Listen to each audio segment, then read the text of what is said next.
पुढची रास आहे ते मकर रास. प्रचंड मेहनती रास.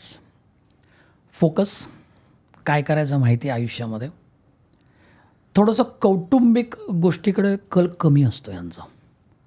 हे फक्त वर्कहॉलिक, यांना दुसरं काही दिसत नाही. रसिकता फार कमी आढळते. त्यात रसिकतेमध्ये ना टेक्निकल पॉईंट जास्त शोधतात. म्हणजे फॉर एक्झाम्पल काहीतरी एक इव्हेंट करायचा आहे तर त्यांना त्या इव्हेंटमध्ये कसा इव्हेंट होईल टेक्निकली हे त्यांना जास्त माहिती असतं. त्याच्यात त्यांना जास्त इंटरेस्ट असतो. ते त्याच्यामध्ये इन्व्हॉल्व होणार या दृष्टीने टेक्निकली. ते स्टेजवर नाही उभं राहणार. ते तुम्हाला अशी मदत करणार.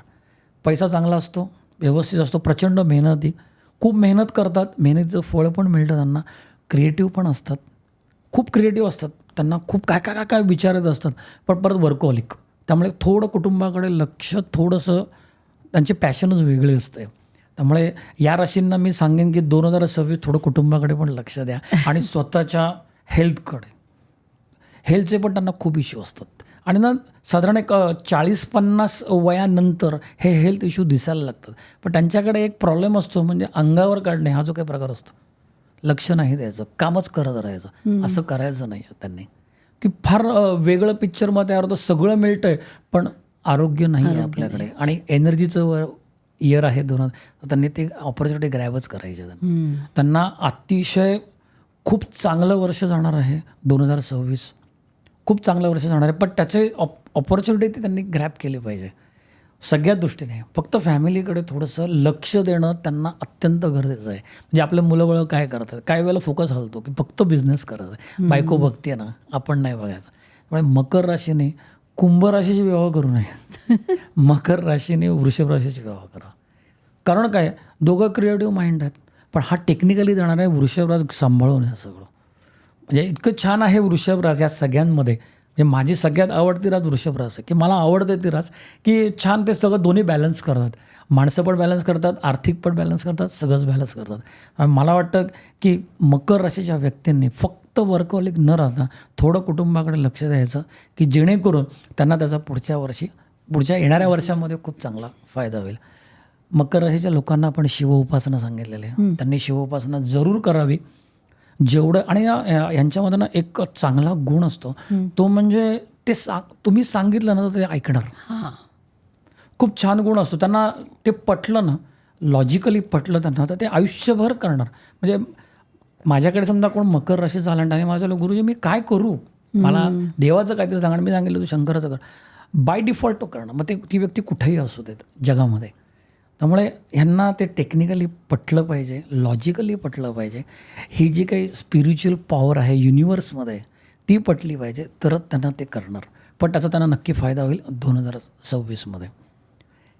याच्यानंतर जी रास कुंभरास, आरोग्य. पहिलेच येतो मी आरोग्यावरती. आणि मानसिक तणाव, सतत मानसिक तणावाच्या मागे लागलेलं असतं. हे का होईल, हे असं का झालं, मग ते कसं.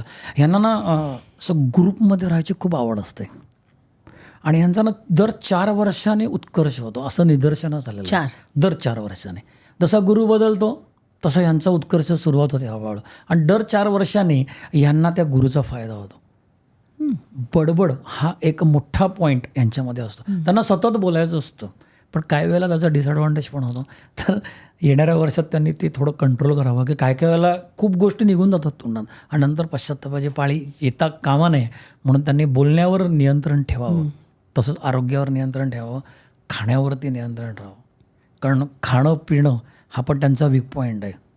त्यांना आवडतं की मगाशी जसं कन्या राशी सांगितलं, की त्यांना वेगवेगळ्या ठिकाणी जाऊन खायचं, त्रास होतोय तरी खायचं, वेळेवर झोपायचं नाही. या गोष्टी थोड्याशा आरोग्याच्या दृष्टीने त्यांना अतिशय महत्त्वाच्या आहेत. कुंभ राशीच्या व्यक्तींनी सिंह किंवा मेष राशीच्या व्यक्तीशी विवाह करावा, मकर राशीशी करू नये. दोघांचा स्वामी कोण आहे, शनी. त्यामुळे कुंभ राशीने मंगळ राशी जी रास आहे, वृश्चिक चालेल, मेष असेल, त्यांच्याशी विवाह करावा, की अतिशय छान संसार होईल त्यांचा. परदेशागमन योग कुंभ राशीला पण 2026मध्ये आहे, की जेणेकरून त्यांचा काही विचार असेल तर त्यांनी त्यासाठी नक्की प्रयत्न करावा. त्यांचा विजा रिजेक्ट होणार नाही हे नक्की. कुंभाचा आर्थिक आणि उपासना दर 4 वर्षाने त्यांचा उत्कर्ष आहे, मी तुम्हाला म्हटलं. त्यामुळे उपासना परत त्यांना विष्णू सहस्त्रनाम अतिशय उपयोगाचं आहे. त्यांना विष्णू सहस्त्रनाम की त्यांनी जेवढं त्यांना विष्णूचं येतं, कारण विष्णू कोण आहे शेवटी? Generator, operator, destroyer. Brahma, Vishnu, Mahesh.